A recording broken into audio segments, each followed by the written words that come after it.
So perhaps appropriately, I'm going to talk a little bit about academic freedom and tenure. I'm going to reference two works. One is an article by Keith Whittington in 2023. One is my own article in 2010. And I put links to those articles at the top of my blog today only, which is thesavorytort.com. That's thesavorytort.com. Savory spelled in the American way, O-no-U, and tort meaning T-O-R-T, legal action, not the dessert. No, the other one does taste bad. Yeah. So, but of course I can give you those references as well, but just in case you want to pull those articles. I'm going to focus on US law. That's obviously my area, though I'm confident what I know of other jurisdictions, including Canada, that there's room for extrapolation and adaptation from what I'll say. I've been calling on, as a First Amendment advocate, which I came to law from journalism. And I've been calling for the strengthening of academic freedom for most of my career. And in 2010, I published this article on the weaknesses of the tenure contract. And I'm sorry to say that that is as apt today as it was then. A couple of things have changed in that time. One is we've entered the social media era. I think Francis' case demonstrates the hazards there that boosted the circulation of academic speech. Two is our polarized politics era. And both of these exacerbate the problems that arise from shortcomings in academic freedom.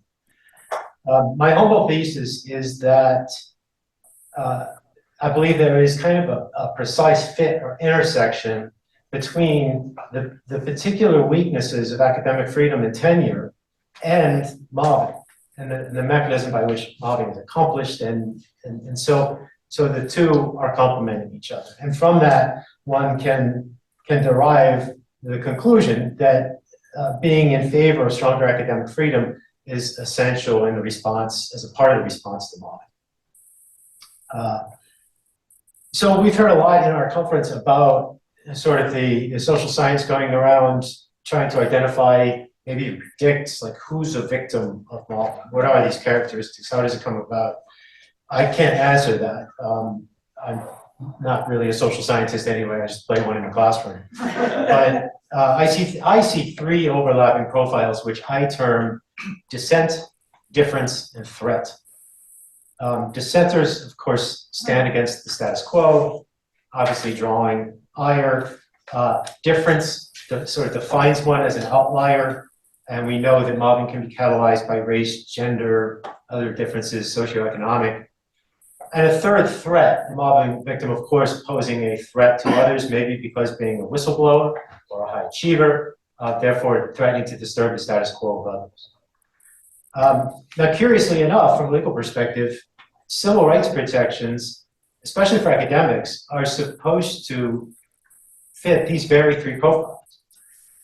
And so you have the quintessential marketplace of ideas at the university, right? Whether Peter and I decide that ever existed, it's supposed to. Yeah. And so it's supposed to be a place where you air dissent. Second, civil rights law, of course, protects difference, right? At least legally defined differences. And third, our ideals of democratic governance, free expression, and free markets, our ideals, at least, if not always our law, are supposed to protect whistleblowers for public accountability, and are supposed to incentivize high achievement as in a free market.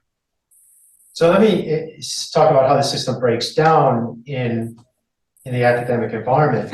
The principal instruments protecting academic freedom are, as I see it, in public law, the US First Amendment or free speech principles, and in private law, the tenure contract or employment contracts.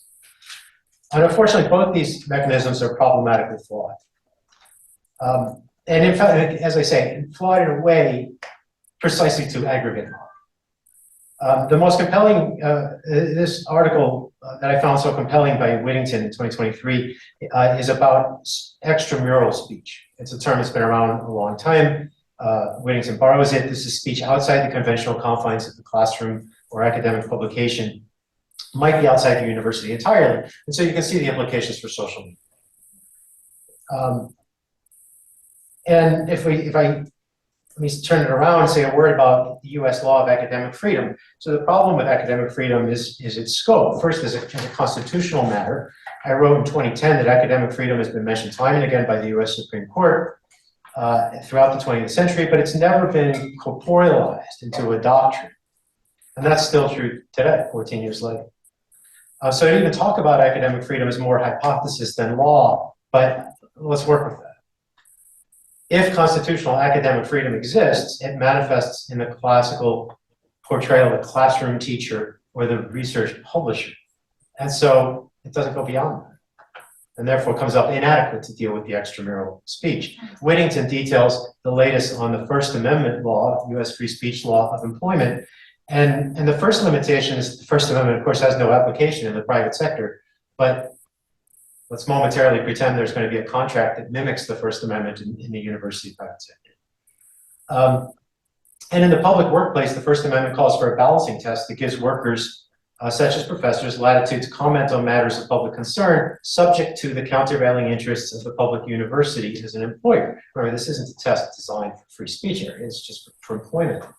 In terms of academic freedom, though, that of course becomes problematic because the professor's very job, teaching and publishing, imagine in political science on matters of public concern today, this is the very thing, right? That their job is the thing that's supposed to be protected when it's outside the job. It happens to be within the job. So the Supreme Court actually recognized this problem in a footnote once, many years ago now. Hard for me to believe, I think 18 years ago, but didn't resolve, hasn't resolved. Making matters worse, when we move to the balancing test under the First Amendment, the professor's case really falters because lower courts, as Whittington writes, have posited 9 factors to consider in weighing the university's interests. And I could go through all 9 and tell you how they can be problematic, but my favorite one is to ask whether the speaker impairs harmony among coworkers. Well, you know, I mean, so the university's interest in a harmonious workplace can outweigh the professor's free speech interest.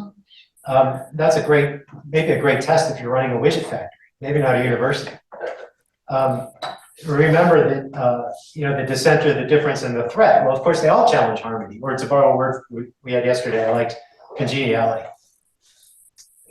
And then you consider the methodology of mobbing. It has occurred to me, especially yesterday, the very nature of mobbing is to sort of create this illusion of this workplace solidarity, for which, as Anne-Marie showed us, the one is excluded. And the victim that is painted as the other, a threat to that workplace solidarity.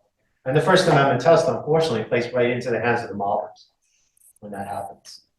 So as I wrote in 2010, in my article, I had a slightly different problem from Whittington's in mind, though it's a complementary problem in the scope of academic freedom. And conceding the limitations of the First Amendment approach, which I did for purposes of that article, I wrote about the insufficiency of the tenure contract. And there's a lot wrong with the tenure contract, to be sure. And that's before we have, as we've talked about, measures in Florida to roll back tenure and such. I mean, just take the tenure contract as an ideal. And if I focus on that, we still see difficulties. The contemporary tenure contract is still modeled very much on the 1940 statement by the AAUP, which itself derives from language from the 1910s. And that document, so at the top level, that document distinguishes between faculty in teaching and publishing capacities, remember those? Right, and faculty as acting as public citizens, on the other hand. Right, now that's a channeling mechanism. It's meant to channel the public citizen speech into the First Amendment analysis. Well, Whittington shows us what happens there. Right, so that doesn't turn out. But let's go with the in-house speech. Right, the academic speech, the teaching and the publishing capacities. And this is what I looked at in 2010, because in this vein, unfortunately, like the sparse case law on constitutional academic freedom, the law focuses very much on inside the classroom and published research. And when we look at why and how academics, especially tenured academics, are punished or terminated or just generally mobbed, it's not usually for speech inside the classroom or for published research. First, it's just too easy for the university to fault the professor elsewhere, especially in the social media age. right? Because as Whittington points out in his article, the university doesn't publish the professor for the academic journal article, but punishes the professor for the podcast about the academic journal article, right? And so every work today immediately exists outside the publication also. I'll say, can reference my experience earlier today, and even for me 20 years ago when social media wasn't the thing, it was speaking at the invitation of a student organization right outside the classroom, right, extramural, that started things to unravel for me. A second issue, and this was the concern at the heart of my 2010 article, the 1940 AAUP statement on which tenure contracts are largely based says almost nothing about faculty governance. Now, I might have to accept Peter's theory of yesterday that it's dead, but so I have something to talk about for the next 5 minutes. Let's pretend it's not, and that there's supposed to be faculty governance. Other AAUP statements do talk about faculty governance, but the language rarely finds its way into tenure contracts. And for those of you who are academics, I'm sure your experience is the same as mine. I'm asked to do a heck of a lot of work in faculty governance, strategic planning, admissions, accreditation reports, peer reviews, dean reviews, center reviews. And so it's a big part of my job. Now, I was reminded of this yesterday, Peter. Declaring it dead. I said to the dean when I was first hired in academics in 1997, and I come from a law firm, which talk about top-down management. And I said something to my dean like, "Oh, you're the boss. Whatever you want, you're the boss." And he said, "No, academics doesn't work that way. I work for you." And that lasted about 2 years. Yes. but I thought, wow, that's different. And what if, what if in the course of one of these many responsibilities, I blow the whistle? Maybe I'm making this up, but nepotism in a dean search, right? And I blow the whistle. Well, is that covered? I have colleagues, friends of mine in Arkansas and California who work on admission studies. They've come to some unpopular conclusions about affirmative action. I'm not speaking of the merits of those conclusions, but simply the fact that the interesting thing about their work is they have made institutional governance responsibilities their research, which is pretty clever, because then they're publishing, we're going to hear later today from Professor Reyes in Florida. She's not going to be able to say much about her own case because it's ongoing, but I can. And I can tell you that, where she was very careful in her work, sensitive to academic freedom concerns, but when she commented publicly on a matter of public concern, dean's resignation at the school, that's when consequences arrive. And so the problem is exacerbated in mobbing because here dissent, difference, and threat become especially salient. The different person is an outlier, the dissenter challenges the status quo, the high achiever threatens accountability for the low achiever when it comes time for peer evaluations or setting writing standards for promotion and tenure. And so the very place where academic freedom and tenure are at their greatest ebb or nadir with regard to institutional service is also the place where the dissenter and the threat are most likely to stoke the mob. And so, I know that's not a remarkable realization to some in the room, but again, I maintain this as humble thesis because I think it's important. So I wrote in 2010 about the importance of protecting academic freedom in what I called the penumbra of the traditional triad of teaching, research, and service. And I proposed, as part of that, explicit protection for faculty governance, which I see as the penumbra of service, if not within it. And I believe that protection, incorporated ideally in law and contract, would enhance academic freedom and serve as a protection against mobbing.